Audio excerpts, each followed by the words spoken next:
Never really eaten Portuguese food before. What dishes would you recommend? The problem with Portuguese food is that there isn't something like, oh, have paella and here's all the variations of paella, right? There's so many like different things that are like traditional in Portugal that it's crazy, right? So first of all, this isn't the most important one. This is just a place for me to start because it's the list that starts here.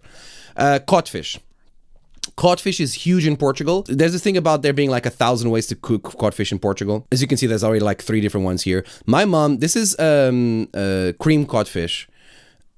My mom used to cook cream codfish and I love it. It would be layers of codfish, codfish, potatoes, and then like cream on top. And it would become a little bit pie-ish, yes, but it was more like the creaminess of it, right? This bacalhau à Brás is just a Portuguese name. And it's basically like codfish with like onions and potatoes and stuff. It's just great, right? There's a lot of like small stuff, like codfish cakes as well, but that's more like a snack than anything. Polvo alagareiro, which is octopus. Lagareiro means it comes from lagares, which is where lagar is the place where olive oil is produced, and that's what the name is. And it uses a lot of olive oil, right? You boil it, you then roast it in the oven with a lot of olive oil, and then with potatoes and onions and stuff.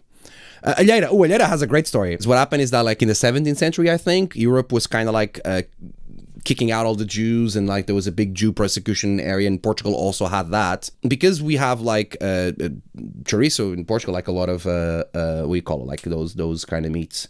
Deli meat? Yeah, like deli meats, like are a big thing in Portugal. They will be able to continue to follow the Jewish traditions, but be able to say that they're Christians and kind of like full people. Is that obviously like chorizo is made with pork? They made this thing called alheira, which is the same thing but with chicken. So this is like a chicken, a way to like cook it to make it look like chorizo, and then just like make it's made with chicken. It's very nice. Oh, a sorda is another big one. A sorda is like it's a Portuguese soup that is made with bread, eggs, salt, and then garlic and olive oil. Y'all love your eggs. And the idea is that you kind of like soak the bread in the soup and you eat it soaked in. Right? Feijoada is basically like beans, yeah, like a dish with like boiled and roasted beans, and there's carrots, and there's like a specific, not iceberg lettuce, but there's a like, what do you guys call it? What do you call this? Cabbage, yeah, there you go. Like it's cooked with cabbage. And there's a lot of variations of like beans dishes. This is actually the first one that came to mind, Aaron, when I started talking about it, which is duck rice. It's very popular. You kind of cook the rice in duck fat, and then it's mixed in with like duck meat and then roasted. It's great. Baked, I think. Like it's great. Really like it. Another one that my mom used to do a lot. Cabidela, I had once. I don't really like it because it's cooked. It's rice. It's bunny. It's a rabbit. It's rabbit meat, and it's cooked with the blood of the rabbit. Adorable. No one calls food What do you call it? meat bunny. Bunny. I forgot. I never. But that's because I haven't had to say. Yeah, like, because we call it quite, the word is the same, right? You have different words when you're talking about the meat versus the animal. Never call them meat What do you bunny. call it? Rabbit? Too cheap. Too cute. Yes, Rabbit? Rabbit, yeah, like it's made with rabbit. Then it's made with the rabbit with the blood and stuff. I don't really like it. I like this one though. It's one of the few seafish things that I would eat. Seafood things that I would eat. Bulhão Pato is a writer and poet, a Portuguese writer and poet. This is, what do you call this? Clams, because I've only said it in Portuguese, right? They're like cooked in a pan with garlic, olive oil, always, white wine, and then a little bit of like lemon. It's real good. Portuguese soup. Oh man, this is like the number one, maybe together with canja, which I presume will be here. Well, if not, I'll come back to it.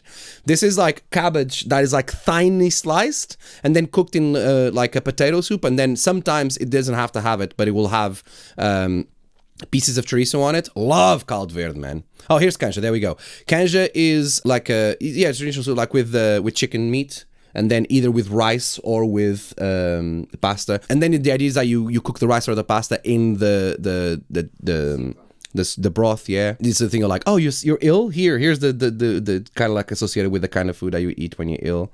Don't know a lot about rojões. Yeah, like sardines is a big thing. This is basically like thin pork slices in a very specific spicy sauce that comes from that people just use and then just like a sandwich there. Leitão, which is pork. Some people will eat it cold and some people will eat it hot, and there's a big argument about it. By the way, tempura is actually a Portuguese thing.